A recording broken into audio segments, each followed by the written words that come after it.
시작이 절반이다, 이런 말이 있는 것입니다.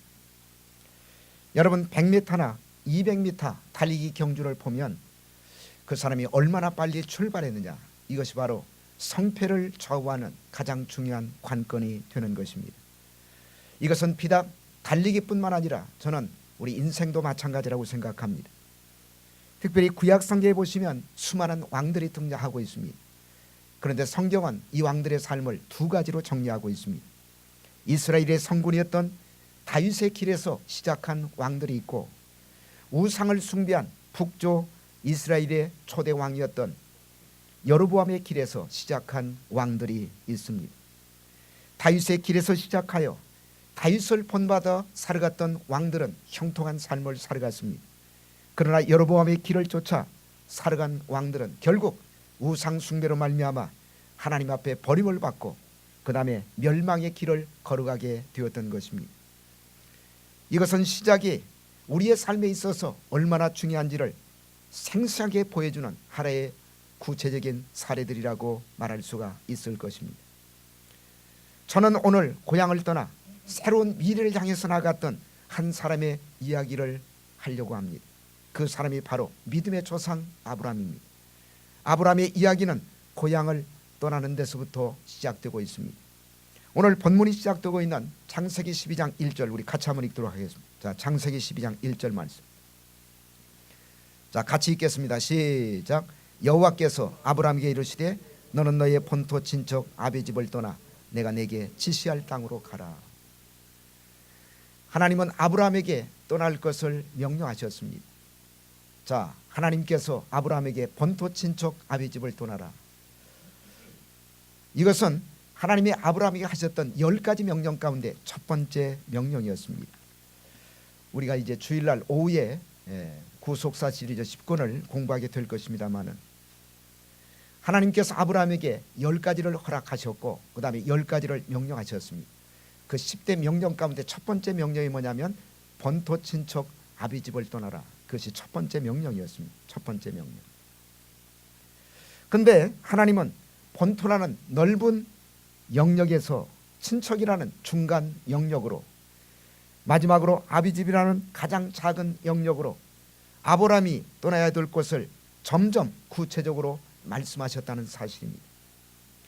사람이라면 누구나 이 세상에서 안전한 생활을 보장해주는 본토 친척 아비집의 테두리를 벗어나는 것은 결코 쉽지 않은 일입니다. 더욱이 이 세 가지는 당시 사람들의 삶을 지탱해주는 근본적인 삶의 토대들이었습니다. 특별히 떠나야 하는 범위가 큰 것서부터 작은 것으로 점점 좁혀갈수록 그것에 대한 집착과 애착은 더욱더 클 수밖에 없는 것입니다. 이런 상황에서 아브라함에게 주어진 떠나라는 명령은 참으로 지키기 어려운 명령이었을 것입니다. 그런데 중요한 것은 아브라함은 이 명령 앞에 순종했다는 사실입니다. 그래서 성경은 순종이 제사보다 낫다고 말씀하고 있는 것입니다. 우리는 보통 순종하면 내가 이해할 수가 있고 그 다음에 나에게 유익이 돌아올 때 그것만을 내가 순종할 수가 있다, 이렇게 생각합니다마는, 여러분, 성경에서 순종한 사람들의 삶을 연구해 보면 순종은 두 가지 특징이 있어요. 첫째는 이해가 안 가도 순종했어요. 그리고 두 번째는 자기에게 손해가 된다 할지라도 그것이 하나님의 말씀이라면, 그것이 하나님의 명령이라면, 여러분, 성경에 하나님 앞에 쓰임을 받았던 사람들, 그들은 다 하나님 말씀 앞에 순종했던 사람입니다. 그래서 성경은 순종이 축복이라고 말씀하고 있는 것입니다. 저와 여러분의 신앙생활은 어떻게 시작되었을까요? 우리는 말씀을 통해서 하나님 나라를 내가 마지막으로 가야 될 영원한 나라로 받아들였습니다. 그리고 이제 하나님 나라의 가치관을 인생의 가장 중요한 가치관으로 수용하기 시작한 것입니다. 뿐만 아니라 하나님을 내 삶의 주인으로 모시고 그분이 인도하시는 미래를 향해서 떠나가는 것, 저는 그것이 바로 신앙생활의 본질이라고 생각합니다. 그러므로 우리가 참된 신앙생활을 하기 위해서는 떠나가지 않으면 안 되는 것입니다. 여러분, 떠나는 것은 포기를 의미합니다. 그러나 이 포기는 단순한 희생이 아닙니다. 그것은 축복을 위한 출발이라고 성경이 말씀하고 있기 때문입니다. 오늘 본문 2절이 바로 그 말씀입니다. 자, 2절 같이 한번 읽겠습니다. 2절 말씀. 하나님은 아브라함에게 떠나라고 말씀하셨습니다. 그러나 떠나라고만 말씀하신 것이 아니라 그 떠남이 바로 축복을 위한 떠남이었다고 말씀하고 있는 것입니다. 그 말씀이 바로 2절 말씀이에요. 자, 2절 같이 한번 읽겠습니다. 자, 시작. 내가 너로 큰 민족을 이루고 내게 복을 주어 내 이름을 창대케 하리니 너는 복의 근원이 될지라. 왜 하나님이 아브라함을 떠나라고 말씀하셨어요? 하나님이 아브라함을 떠나라고 말씀하신 것은 하나님께서 아브라함을 골탕 먹이기 위해서, 아브라함에게 손해를 주기 위해서 떠나라고 말씀하신 것이 아니라, 그의 삶을 불행하게 만들기 위해서 떠나라고 말씀하신 것이 아니라 하나님이 아브라함을 축복하기 위해서. 첫째는 어떤 축복입니까? 큰 민족. 그 다음에 두 번째는 큰 이름, 내 이름을 창대케 할 것이다. 그리고 너는 복의 근원이 될 것이다. 구속사 시리즈 10권에 보시면 하나님께서 아브라함에게 허락하시던 10대 허락 가운데 이 2절 말씀이 첫 번째 허락, 그리고 두 번째 허락이 들어있어요. 첫 번째 허락은 바로 큰 민족입니다. 큰 민족. 그 다음에 두 번째 허락은 큰 이름입니다. 이것은 하나님의 허락이었을 뿐만 아니라 또한 하나님의 축복을 위한 약속이었습니다. 약속. 그래서 하나님은 이런 축복을 주시기 위해서 아브라함에게 떠나라고 말씀하셨던 것입니다. 물론 떠날 때는 아픔이 있습니다. 그리고 희생이 있고 그리고 포기가 있습니다. 그러나 그 떠남은 축복을 위한 출발이었습니다. 이제 우리는 2017년 한 해를 마무리하고 새해를 시작하는 출발 선상에 있습니다. 우리가 2018년 한 해를 출발하면서 우리의 출발이 축복이 되기 위해서는 무엇을 해야 할까요? 우리는 아브라함에게서 그 교훈을 배우자 합니다. 저는 오늘 우리의 출발이 축복이 되기 위한 출발이 되기 위해서 우리는 어떻게 출발해야 될까요? 이 물음에 대한 해답을 아브라함의 삶을 통해서 배우기를 원합니다. 첫째로, 자, 우리의 출발이 축복을 위한 출발이 되기 위해서는 말씀을 좇아서 출발해야 됩니다. 말씀을 좇아서 출발해야 됩니다. 아브라함이 바로 하나님의 말씀을 좇아서 출발했습니다. 자, 오늘 본문 1절 같이 한번 읽겠습니다. 다시 한번 읽겠습니다. 본문 1절 말씀. 자, 시작. 여호와께서 아브라함에게 이르시되 너는 너의 본토 친척 아비 집을 떠나 내가 내게 지시할 땅으로 가라. 이 하나님의 말씀을 좇아 아브라함은 출발했습니다. 그래서 4절은 이렇게 기록하고 있습니다. 4절 계속해서 같이 한번 읽겠습니다. 4절 말씀. 자, 같이 읽겠습니다. 시작. 이에 아브라함이 여호와의 말씀을 좇아갖고 됐습니다. 뭐를 쫓아갔다고요? 말씀을 쫓아갔고, 말씀을 쫓아갔고. 여러분, 아브라함이 본토 친척 아비 집을 떠난 것은 아브라함의 생각이 아니었습니다. 아브라함의 플랜, 아브라함의 계획이 아니었습니다. 그는 철두철미하게 하나님의 말씀을 듣고 그 말씀을 쫓아서 출발을 했던 것입니다. 그런데 여기 쫓아갔고, 이 갔고라는 단어가 히브리 말로 할라크라는 단어로 기록되어 있습니다. 할라크. 여러분, 이 할라크라는 단어가 창세기 5장 22절에도 똑같이 기록되어 있습니다. 에녹이 하나님과 300년 동안 어떻게 했다고요? 동행을 했습니다. 여러분, 이 할라크라는 단어는 바로 동행이라는 단어는 동행. 그러니까 에녹이 하나님과 300년 동안 동행했던 것처럼 아브라함은 하나님의 말씀을 쫓아갔다. 그 얘기는 하나님의 말씀과 동행하는 삶을 살아갔다는 얘기입니다. 저는 2018년도 저와 여러분이 우리가 새 출발 선상에서 가보지 못한 미지의 세계를 향해 출발할 때 하나님의 말씀과 동행하시는 삶을 살아가시기를 주의 이름으로 축복합니다. 아브라함은 하나님의 말씀을 순종하기 위해서 그동안 그렇게 애착을 가졌던 소중하고 귀한 것들을 다 포기하는 결단을 내렸습니다. 아브라함이 피치 못할 사정이 떠나서 사정이 생겨서 고향 땅을 떠난 것은 결코 아니었습니다. 아브라함은 좀 더 풍요롭게 삶을 살아가기 위해서 고향 땅을 떠난 것도 아니었습니다. 오히려 그 이유와는 정반대의 상황에서 출발한 것입니다. 그는 오직 하나님 말씀 앞에 순종하기 위해서 출발을 했던 것입니다. 출발했다는 여정에는 수고와 아픔이 있었을 것입니다. 자기 희생의 결단이 요구되었을 것입니다. 하물며 아브라함의 출발처럼 갈 바를 알지 못하는 불확실한 상황에서는 더 말할 필요조차 없었을 것입니다. 아브라함은 도대체 내가 어디로 가야 될 것인가? 가는 도중에 도대체 나를 기다리고 있는 것이 어떤 것이 나를 기다리고 있을까? 이런 것에 대해서 분명한 해답도 없이 아브라함은 출발을 단행했던 것입니다. 여러분, 가보지 못한 미지의 세계는 언제나 우리를 불안하게 만들고 두렵게 만드는 법입니다. 그럼에도 불구하고 아브라함은 하나님의 말씀만을 쫓아서 떠났습니다. 여러분, 하나님은 아브라함처럼 말씀을 쫓아서 우리가 떠날 때 하나님은 그 사람을 축복하십니다. 신명기 29장 9절에 보시면 그런즉 너희는 이 언약의 말씀을 지켜 행하라. 그리하면 너희가 하는 모든 일이 형통하리라. 하나님 말씀 앞에 순종하면 너희가 하는 모든 일이 순종할 것이라고 하나님이 약속하셨습니다. 잠언 16장 20절에 보시면 삼가 말씀에 주의하는 자가 좋은 것을 얻나니 여호와를 의지하는 자는 복이 있느니라. 삼가 말씀에 주의하는 자가 좋은 것을 얻는다. 여러분, 말씀에 주의한다는 얘기는 말씀을 따라서 살아간다는 얘기. 우리가 하나님의 말씀을 붙들고 그리고 그 말씀을 붙들고 살아가게 되면 하나님께서는 우리에게 가장 좋은 것을 주시겠다고 약속하고 있는 것입니다. 그렇다면 하나님의 말씀은 무엇일까요? 우리가 하나님의 말씀을 여러 가지로 정의할 수가 있지만 특별히 오늘 본문의 근거에서 하나님의 말씀을 몇 가지로 정리하도록 하겠습니다. 첫째로, 하나님의 말씀은 내 삶의 이정표입니다. 이정표. 쉽게 말씀을 드리면 내 삶의 내비게이션입니다. 내비게이션. 지금은 우리가 먼 목적지를 향해 출발할 때 우리가 반드시 가져가야 될 필수품이 하나 있습니다. 그것은 바로 내비게이션입니다. 여러분, 자동차에 내비게이션만 있다면 우리는 목적지를 찾아가는 일에 실패할 염려를 할 필요가 없습니다. 그 내비게이션만 따라가면 우리는 목적지에 도달할 수가 있는 것입니다.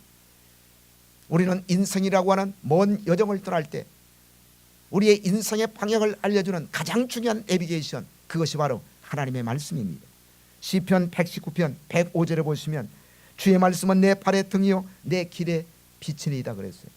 여러분, 어두운 밤길을 가는 사람들에게 있어서 등불은 그 사람의 길을 인도하는 하나의 안내자, 내비게이션인 것처럼 하나님의 말씀은 등불이 되어서 우리가 인생길을 걸어갈 때 우리가 가고자 하는 그 목적지를 향해서 우리를 인도하는 신령한 내비게이션이 된다고 말씀하고 있는 것입니다. 두 번째로, 하나님의 말씀은 큰 길입니다. 시편 119편 3절에 보시면 주의 도를 행하는 도다. 그 도라는 말이 나옵니다. 도.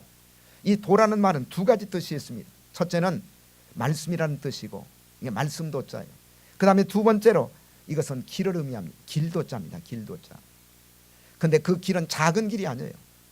이 도라는 말이 히브리 말로는 때레크라는 단어입니다. 때레크. 이것은 작은 길이 아니라 아주 큰 길. 여러분, 시골에 있는 작은 길이 아니라 마치 고속도로처럼 뻥 뚫린 큰 길을 얘기할 때 히브리 사람들은 때레크라고 얘기하는 것입니다. 하나님의 말씀은 고속도로 같은 큰 길이기 때문에 여러분, 말씀을 쫓아가는 사람들은 길을 잃어버리거나 실족하지 않습니다. 그리고 인생의 최종 목적지인 천국을 향해서 곧바로 나아갈 수가 있는 것입니다. 세 번째로, 말씀은 인생의 모든 문제에 대한 해답입니다. 말씀 속에 우리가 인생을 살아가면서 겪는 모든 문제에 대한 해답이 말씀 속에 다 들어가 있어요. 그러니까 여러분이 말씀을 떠나서 다른 것에서 해답을 찾으려고 시도할 필요가 없습니다. 하나님의 말씀 속에 인생의 모든 문제에 대한 해답이 다 들어있어요.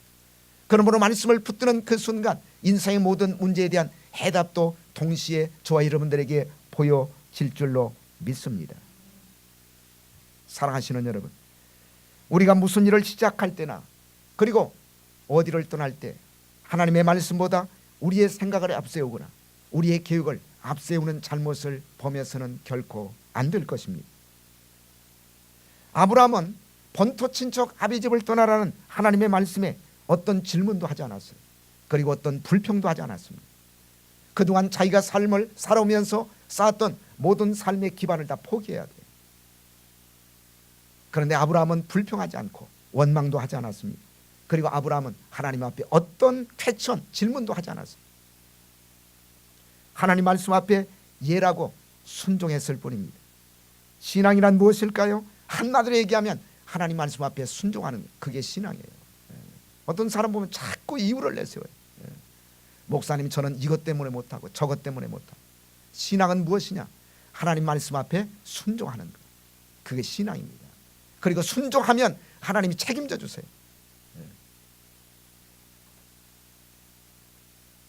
말씀을 쫓아 시작하는 것, 그것이 바로 신앙생활의 바른 출발입니다. 그런데 말씀을 쫓아가자면 반드시 장애물이 등장합니다.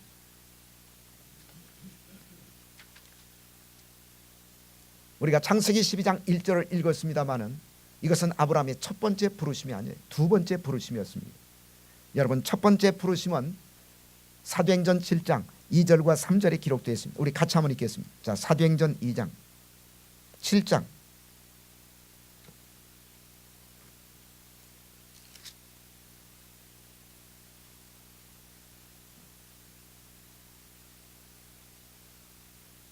자, 2절과 3절 같이 한번 읽겠습니다. 자, 2절과 3절 말씀. 자, 시작. 스데반이 가로되 여러분 부형들이여 들으소서. 7장 사도행전 7장 자 2절과 3절. 자, 시작. 스데반이 가로되 여러분 부형들이여 들으소서. 우리 조상 아브라함이 하란에 있기 전 메소포타미아에 있을 때 영광의 하나님이 그에게 보여 가라사대 내 고향과 친척을 떠나 내가 내게 보일 땅으로 가라 하시니. 그러니까 하나님이 아브라함을 첫 번째 부르셨을 때는 갈대아 우르에 있을 때 부르셨어요. 갈대아 우르가 바로 아브라함의 고향입니다. 그때는 하나님이 두 가지를 말씀하셨어요. 어디를 떠나라고 말씀하셨습니까? 고향과 친척을 떠나라. 고향과 친척을 떠나라. 아브라함은 이 첫 번째 부르심에 순종해서 이제 아버지 테라와 함께 이제 고향을 떠납니다. 그래서 어디에 도착했습니까?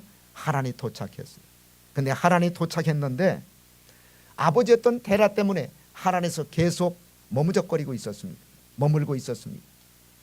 하나님께서 아브라함에게 마지막으로 인도하시고자 원하셨던 곳은 하란이 아니에요. 가나안 땅입니다. 그런데 최종 목적지인 가나안 땅에 도착하기 전에 중간 기착지인 하란에 도착했을 때 더 이상 나가지 못합니다. 왜냐하면 아버지였던 데라 때문이었습니다. 그러다가 아버지였던 데라가 죽음에 아브라함이 하나님이 지시하신 가나안 땅에 들어갔다고 말씀하고 있습니다. 그 말씀이 바로 사도행전 7장 4절에. 자, 7장 4절 말씀 같이 한번 읽겠습니다. 자, 같이 읽겠습니다. 시작. 아브라함이 갈대 사람의 땅을 떠나 하란에 거하다가 그 아비가 죽음에 하나님이 그를 거기서 너희 시방 구하는 이 땅으로 옮겼느니라. 그 아비가 죽음에 아비가 죽고 난 후에 아브라함은 하나님 말씀 앞에 순종해서 하란 땅을 떠나서 가나안 땅에 들어갔다고 말씀하고 있는 것입니다. 여러분, 그런 측면에서 본다면 아브라함의 아버지였던 데라는 신앙의 길을 가로막는 일종의 장애물이었습니다. 재미있는 사실은 아버지였던 아브라함의 아버지의 이름 데라의 뜻이 지체하다, 체류하다 이런 뜻을 가지고 있습니다. 그 이름의 뜻대로 데라는 아브라함이 가나안 땅에 가는 길에 있어서 지체하게 만들고 체류하게 만들었던 장본인이었습니다. 사랑하는 여러분, 아브라함에게만 데라가 있는 것이 결코 아닙니다. 우리에게도 데라가 있습니다. 우리의 신앙의 발걸음을 지체하게 만들고 그리고 체류하게 만드는 보이지 않는 데라가 우리에게도 있다는 얘기입니다. 그 데라가 어떤 사람에게는 가족이 될 수가 있습니다. 그 데라가 어떤 사람에게는 돈이 될 수가 있습니다. 그 데라가 어떤 사람에게는 명예가 될 수가 있고 취미 생활이 될 수가 있습니다. 어떤 사람은 취미 때문에 주일날 교회 나오지 못하는 사람이 있어요. 어떤 사람은 먹고 사는 돈 때문에 주일날 교회 나오지 못하고 신앙생활을 제대로 하지 못하는 사람들도 있을 수가 있습니다. 여러분, 우리의 신앙의 발걸음을 지체하게 만드는 모든 것, 그것이 바로 보이지 않는 데라입니다. 아브라함에게는 데라가 있는 것이 아니라 오늘 우리에게도 데라가 있다는 얘기. 그렇다면 아브라함은 어떻게 그 데라를 극복할 수가 있었을까요? 사도행전 7장 4절에 보시면 그 아비가 죽음에 그랬습니다. 그 아버지가 죽었을 때 아브라함은 가나안 땅에 들어갈 수가 있었다고 말씀하고 있는 것입니다. 그런데 여기에서 죽었다라는 단어가 이게 헬라어로는 아포도네스코라는 단어입니다. 아포도네스코. 이것은 육체적인 죽음이 아니에요. 이것은 영적인 죽음 그리고 상징적인 죽음이었던 것입니다. 고린도전서 15장 31절을 보시면 바울 사도가 이렇게 고백하지 않습니까? 나는 날마다 죽노라. 여러분, 바울이 실제로 죽었다는 얘기입니까? 아니에요. 바울이 날마다 죽노라, 이것은 상징적인 죽음입니다. 죄악에 대해서 죽고 자기 욕망에 대해서 죽고 세상에 대해서 죽고, 이게 실제로 죽었다는 얘기가 아니에요. 이 단어를 바로 그 아비가 죽음에 사도행전 7장 4절에 사용하고 있습니다. 그러므로 여기에서 말하는 죽음이라는 단어는 실제로 죽었다는 얘기가 아닙니다.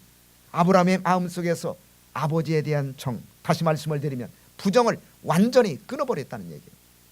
아브라함의 마음속에 아버지의 그림자가 전혀 비치지 않도록 완전히 아버지에 대한 정을 끊어버렸다는 그런 말씀입니다. 그래서 갈라디아서 5장 24절에 보시면 그리스도 예수의 사람은 육체와 함께 정과 욕심을 십자가에 못 박았다고 말씀하고 있습니다. 그렇습니다. 우리가 말씀을 쫓아 출발하기 위해서는 우리의 신앙의 발걸음을 지체하게 만들고 체류하게 만드는 대라를 마음속에서 과감하게 끊어버려야 돼요. 그래야 우리는 하나님이 지시하신 목적지를 향해서 출발할 수가 있고 우리의 출발이 아브라함처럼 축복을 위한 출발일 수가 있다는 사실입니다. 여러분, 그것이 무엇이든지 간에 신앙의 발걸음을 지체하게 만들고 그리고 체류하게 만드는, 그래서 신앙생활에 장애물이 있다면 마음속에서 과감하게 아브라함처럼 끊어버리시기를 주의 이름으로 축복합니다. 그리하여 저와 여러분이 이 한 해도 아브라함처럼 축복을 위해서 출발하는 한 해의 여정이 될 수 있기를 주님의 이름으로 축원을 드립니다. 자, 두 번째로 우리가 아브라함처럼 축복을 위해서 출발하기 위해서는 어떻게 출발해야 될까요? 복의 근원이 되기 위해서 출발하는 것입니다. 복의 근원이 되기 위해서 출발하는 것입니다. 자, 오늘 본문 2절에 보시면 하나님은 아브라함에게 이렇게 말씀하십니다. 하나님은 아브라함에게 떠나라고 말씀하십니다. 본토 친척 아비집을 떠나라고 말씀하셨습니다. 그러면서 하나님이 이렇게 말씀하십니다. 네가 만약 이 말씀 앞에 순종하면 너는 복의 근원이 될 것이다. 저는 이 말씀은 아브라함을 향해서만 주시는 말씀이 아니라 2018년도 미지를 향해서 출발하는 저와 여러분을 향해서 동일하게 주시는 말씀이라고 생각합니다. 우리도 복의 근원이 되기 위해서 출발하셔야 됩니다. 창세기 1장 28절에 보시면 하나님이 아담을 창조하시고 난 다음에 제일 먼저 했던 일이 뭘까요?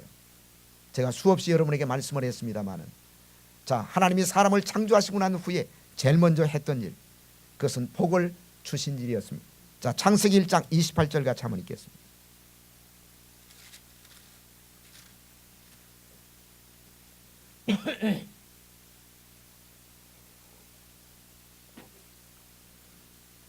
자, 같이 읽겠습니다. 창세기 1장 28절 말씀. 자, 시작. 하나님이 그들에게 복을 주시며 그들에게 이르시되 생육하고 번성하여 땅에 충만하라. 땅을 정복하라. 바다의 고기와 공중의 새와 땅에 움직이는 모든 생물을 다스리라 하시니라. 자, 창세기 1장 26절과 27절에 보시면 하나님의 사람을 하나님의 형상대로 창조하셨다고 말씀하고 있습니다. 그 다음에 창세기 1장 28절에 보시면 하나님이 사람을 창조하시고 난 다음에 첫 번째로 하신 일이 뭐라고요? 하나님이 그들에게 복을 주시며, 복을 주셨어요. 복. 그리고 생육하고 번성하여 땅에 충만하라. 땅을 정복하라. 바다의 고기와 공중의 새와 땅에 움직이는 모든 생물들을 다스리라고 말씀하셨습니다. 여러분, 생육하고 번성하여 땅을 정복하라는 말씀은 하나님께서 우리에게 복을 주시겠다고 말씀하시는 장면입니다. 그런데 단순히 이것은 복을 주시는 것으로 끝나는 것이 아니라 하나님이 주신 그 복을 나누라는 말씀이에요. 하나님이 주신 그 복을 쉐어, 나누라는 말씀입니다. 다시 말씀을 드리면 저와 여러분이 축복의 통로가 되어서 살아가는 말씀입니다.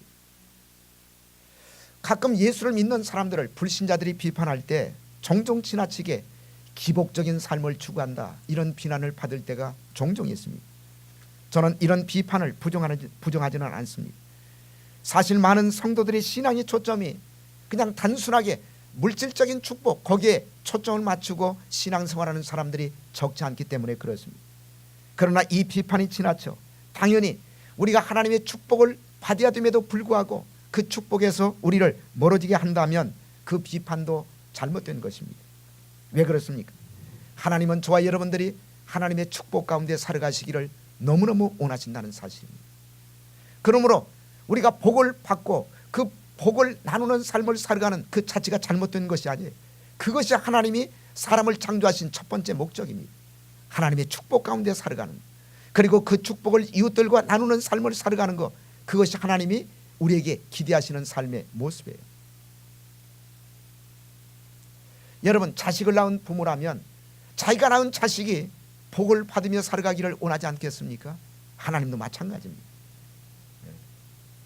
하나님은 하나님이 창조한 사람들이 하나님의 저주 가운데 살아가기를 원치 않습니다. 하나님의 진노 가운데 살아가기를 원치 않습니다. 하나님의 복을 떠나서 살아가기를 원치 않습니다. 저와 여러분이 하나님의 축복 가운데 살아가기를 원한다는 얘기입니다. 우리가 성경에서 복이라는 주제를 가지고 성경을 읽어보면 우리는 우리를 축복하시기를 원하시는 하나님의 마음을 더더욱 우리는 구체적으로 발견할 수가 있습니다. 창세기 1장에서 하나님을 축복하신 인간, 그런데 창세기 3장에 보시면 인간이 타락하게 됩니다. 그러나 인간이 범죄했다고 해서 인간을 축복하시려고 하는 하나님의 의도가 취소된 것은 결코 아닙니다. 계속해서 창세기 5장 2절을 읽어보시면 남자 여자를 창조하셨고 그들이 창조된 날에 하나님이 그들에게 복을 주시고 그들의 이름을 사람이라 일컬으셨더라. 여기 계속해서 인간을 축복하시는 하나님의 모습을 우리가 발견할 수가 있습니다. 자, 창세기 6장에 가면 어떤 사건이 일어납니까? 자, 노아 당시의 사람들이 하나님 앞에 범죄했어요. 그리고 그 범죄가 가득 찼습니다. 그래서 하나님은 그 시대의 사람들을 홍수로 심판하셨습니다. 그러나 하나님은 인간을 홍수로 심판하셨지만 인간을 축복하려고 하는 하나님의 뜻은 취소지가 않았습니다. 자, 창세기 9장 1절 같이 한번 읽겠습니다. 자, 하나님이 홍수로 사람을 심판하시고 난 후에 노아와 그의 가족들을 향해서 하나님 뭐라고 말씀하십니까? 자, 창세기 9장 1절 말씀. 자, 같이 읽겠습니다. 시작. 하나님의 노아와 그 아들들에게 뭐를 주시며 복을 주시며 그들에게 이르시되 생육하고 번성하여 땅에 충만하라. 하나님이 비록 노아 시대 사람들을 홍수로 심판하셨지만 방주를 통해서 구원을 받았던 노아의 가족들 하나님은 다시 축복하십니다. 그게 하나님의 본 마음이에요. 이렇게 인간을 축복하시기 원하시는 하나님은 드디어 창세기 12장에 가면 한 사람을 불러내시고 그 다음에 복을 주십니다. 그 사람이 바로 아브라함입니다. 그래서 창세기 12장 2절 후반부에 보시면 하나님은 이렇게 말씀하셨습니다. 너는 복의 근원이 될지라. 너는 복의 근원이 될지라. 여기 근원이란 말에 가장 유사한 단어를 찾을 수가 있다면 그것은 바로 통로라는 단어입니다. 너는 복의 근원이 될 것이다. 다시 말씀을 드리면 너는 복의 통로가 될 것이다. 너도 하나님의 축복을 받아가지고 누리는 삶을 살아가야지만 그러나 단순히 그 축복을 너만 누리는 것이 아니라 이웃들에게 나눠주는 삶, 이웃들과 세우라 하는 삶, 다시 말씀을 드리면 축복의 통로가 되라고 말씀하셨던 것입니다. 여러분, 이런 삶을 살아갔던 구약성의 가장 대표적인 사람이 누굴까요? 바로 요셉이 이런 삶을 살아갔던 사람이에요. 요셉. 자, 창세기 39장 5절 같이 한번 읽겠습니다.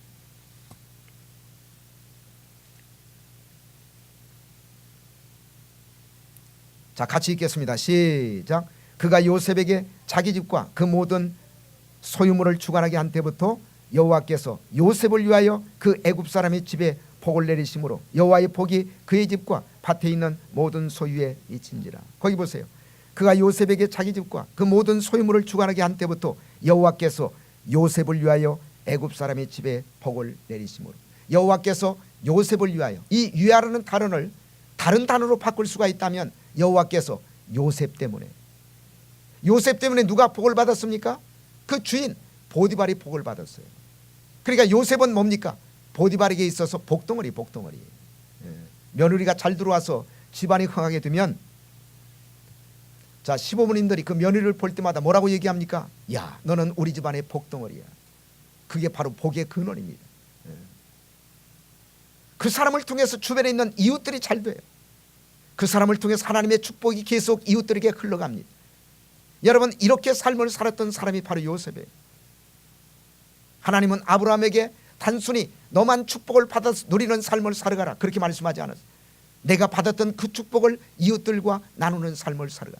너를 통해서 축복의 강물이 이웃들에게 흘러 들어가는 복의 근원이 되는 삶을 살아가라. 그렇다면 우리가 하나님 앞에 받았던 축복을 어떻게 이웃들과 나눌 수가 있을까요? 제가 비결을 가르쳐 드리도록 하겠습니다. 그것이 뭐냐면 전도입니다. 전도. 우리가 말씀을 다른 사람들에게 전하는 겁니다. 우리가 예수 그리스도를 다른 사람들에게 소개하는 것입니다. 여러분, 우리가 말씀을 전하고 예수 그리스도를 소개할 때 우리는 그리스도를 통해서 내가 받았던 축복이 이웃들에게도 흘러가요. 말씀을 통해서 내가 받았던 축복이 이웃들에게도 계속 흘러가게 되는 것입니다.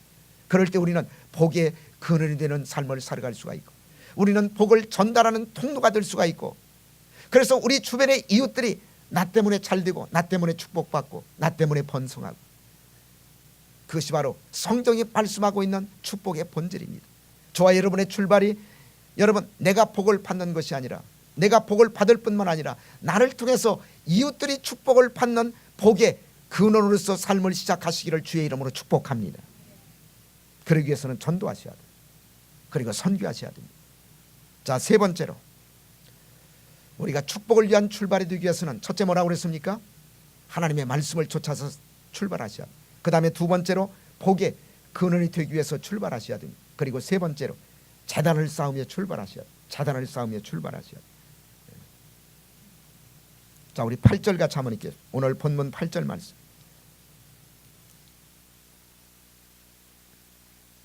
자, 8절 같이 한번 읽겠습니다. 자, 시작.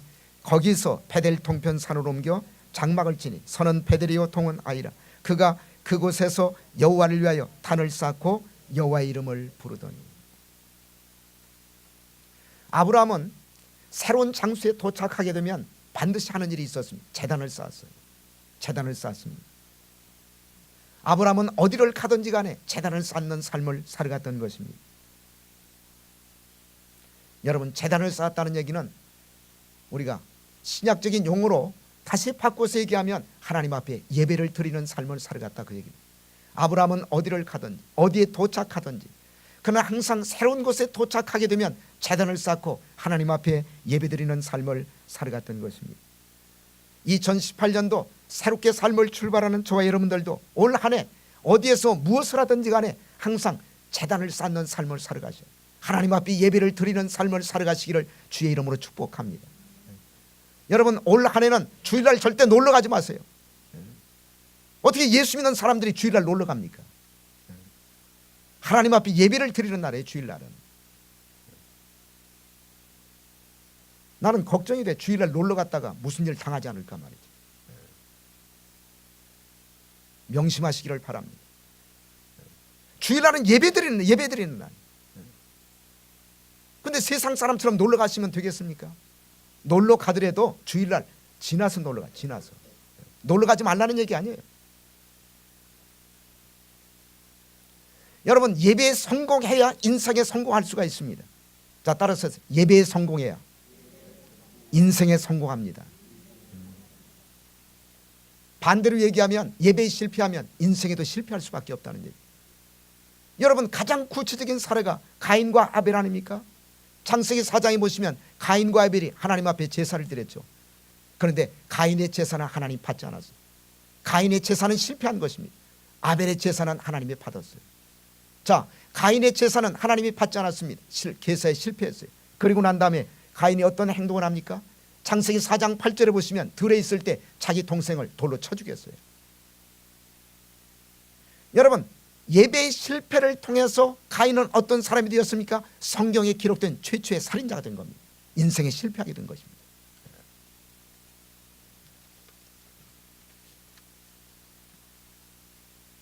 그러므로 인생의 성공과 실패를 가늠한 가장 중요한 기준이 어디에 있느냐? 예배입니다.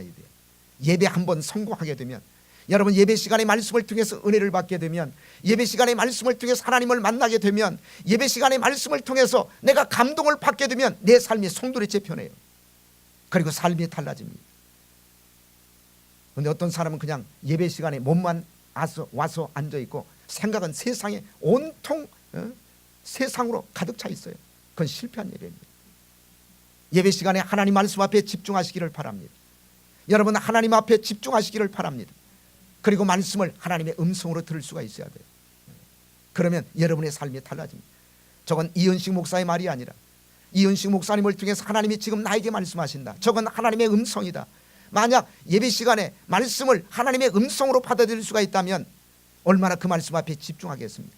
그리고 그 말씀이 얼마나 내 삶에 소중한 말씀이 되고 얼마나 내 삶에 중요한 생명의 말씀이 되겠습니까? 오늘 본문 8절에 보시면 아브라함이 장막을 치고 그 다음에 제단을 쌓았다고 말씀하고 있습니다.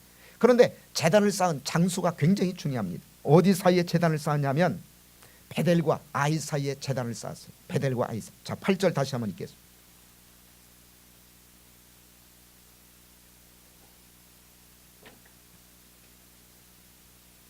자, 8절 같이 한번 읽겠습니다. 자, 시작. 거기서 베델 동편 산으로 옮겨 장막을 치니 선은 베델이요 동은 아이라. 그가 그곳에서 여호와를 위하여 단을 쌓고 여호와 이름을 부르더니. 자, 여호와 이름을 불렀다. 이것은 공식적으로 하나님 앞에 예배를 드렸다 그런 뜻입니다. 그런데 그 단을 쌓았던 장소가 베델과 아이 사이입니다. 베델과 아이 사이. 자, 서쪽은 베델 그리고 동쪽은 아이. 그 사이에 장막을 치고 그 다음에 제단을 쌓았습니다. 그런데 베델이라는 이름의 뜻이 뭘까요? 베델은 하나님의 집이라는 뜻입니다. 집. 그런데 아이라는 이름은 어린아이라는 뜻이 아니고 아이라는 이름의 뜻은 폐허의 잿더미라는 뜻이에요. 폐허의 잿더미. 자, 한쪽에는 하나님의 집이라는 뜻이 있고 베델이 있고 그 다음에 한쪽에는 폐의 잿더미를 상징하는 아이가 있습니다. 저는 여기에서 굉장히 중요한 교훈을 발견할 수가 있습니다. 저는 우리의 가정이 하나님의 집 천국이 될 수도 있고 그 다음에 폐허의 잿더미도 될 수 있다고 생각합니다. 제가 신방 가서 보면 아무리 큰 집이 있고 살고 그 다음에 좋은 가구를 가지고 있어도 그냥 집에 도착하는 그 순간 찬바람을 느끼는 그런 집이 있을 수가 있습니다. 어딘지 폐허처럼 느껴지는 집안이 있어요. 그러나 큰 집은 아니지만 그리고 작은 집에 살고 있지만 그 집에 도착하게 되면 천국처럼 느껴지는 집이 있습니다. 그 차이가 뭘까요? 저는 그 차이가 바로 제단의 차이라고 생각합니다. 제단이 있는지, 다시 말씀을 드리면 예배가 있는지, 찬양이 있고 기도가 있고 말씀을 사모하는지, 그래서 하나님의 임재가 충만한지. 여러분, 그런 집은 작은 집이고 그리고 비록 렌트를 해서 세를 살고 있는 집이라 할지라도 그 집이 베델 하나님의 집 천국이 될 줄로 믿습니다. 그러나 하나님의 살아계신 임재가 없고 말씀의 기름 부으심이 없는 집, 아무리 크고 화려한 집에 살아도 그 집은 지옥입니다. 지옥. 폐허의 잿더미 지옥입니다. 여러분, 그것이 바로 제단이 있고 없고의 차이입니다. 다시 말씀을 드리면 예배가 있고 없고의 차이예요. 말씀을 정리하겠습니다. 화란의 유명한 코리텐 봄이라고 하는 여사가 있었습니다. 그분이 전기를 썼는데 이런 간증이 그 책 속에 기록되어 있습니다. 그가 세계 제2차 세계대전 중에 나치의 독일군 수용소에 끌려갔습니다. 그래서 수용소에서 삶을 살게 되었습니다. 그런데 그가 수용소에 끌려갔을 때 하나님 앞에 이런 기도를 드렸다고 합니다. 하나님, 여기에서도 하나님을 예배할 수가 있다면 저는 결코 수용소 안에서 하나님 앞에 원망하지 않겠습니다. 이렇게 기도하고 난 다음에 감방에 갑자기 이상한 일이 생기기 시작했습니다. 예배를 드리게 해달라고 기도했는데 이가 갑자기 많이 생기기 시작했어요. 사람을 이렇게 무는 이가 많이 생기기 시작했습니다. 여러분, 이가 많아지면 힘들어지니까 예배가 힘들지 않겠습니까? 그래서 다시 이 코리텐봄 여사는 하나님 앞에 이렇게 기도했다고 합니다. 하나님, 이가 많으면 어떻게 합니까? 하나님, 이를 없애달라고. 그런데 이상한 일이 벌어졌습니다. 이가 많아지고 난 다음부터 간수가 그 방에 오지를 않습니다. 여러분, 이가 많은 감방이라고 소문이 나게 되다 보니까 이가 옮을까봐 간수들이 그 방에 찾아오지 않은 거예요. 그래서 그 감방은 간수의 눈초리로부터 안전지대가 되었던 것입니다. 그래서 그 감방 안에 있던 사람들은 마음대로 떠들 수가 있었고, 그리고 마음대로 찬송할 수가 있었고, 마음대로 기도할 수가 있었고, 마음대로 말씀을 읽을 수가 있었고, 마음대로 예배를 드릴 수가 있었다는 사실입니다. 그리고 이 코리텐봄 여사는 이제 간수가 찾아오지 않으니까 그 감방에서 열심히 전도를 하기 시작합니다. 사람들은 말씀을 통해서 변화가 되고, 그리고 말씀을 통해서 사람들이 드디어 차디찬 감방 속에서도 소망을 갖게 되고, 그리고 하나님을 찬양하는 찬송 소리가 흘러나오게 되었습니다. 드디어 이 감방은 작은 천국이 되었던 것입니다. 사랑하신 여러분, 예배가 살아있는 곳, 하나님의 임재와 찬양과 기도가 있는 곳, 그곳에 천국이 임한다는 사실을 믿으시기를 주의 이름으로 축복합니다. 저는 아브라함과 같이 2018년 올 한 해 말씀을 통해서 출발하시기를 주의 이름으로 축복합니다. 우리가 말씀을 붙들고 그리고 말씀을 쫓아가게 되면 말씀이 구름기둥과 그리고 신령한 불기둥이 돼서 저와 여러분의 삶을 인도하실 줄로 믿습니다. 뿐만 아니라 예배를 통해서 하나님의 거룩한 임재와 더불어 살아가는 삶, 그리하여 저와 여러분이 발걸음이 미치는 곳마다 구속사가 성취되며 죽었던 영혼들이 살아나며 하나님의 뜻이 이 땅에서 이루어지며 하나님 나라가 이 땅에서 확장되는 놀라운 역사가 일어나게 될 줄로 믿습니다. 기도하시겠습니다.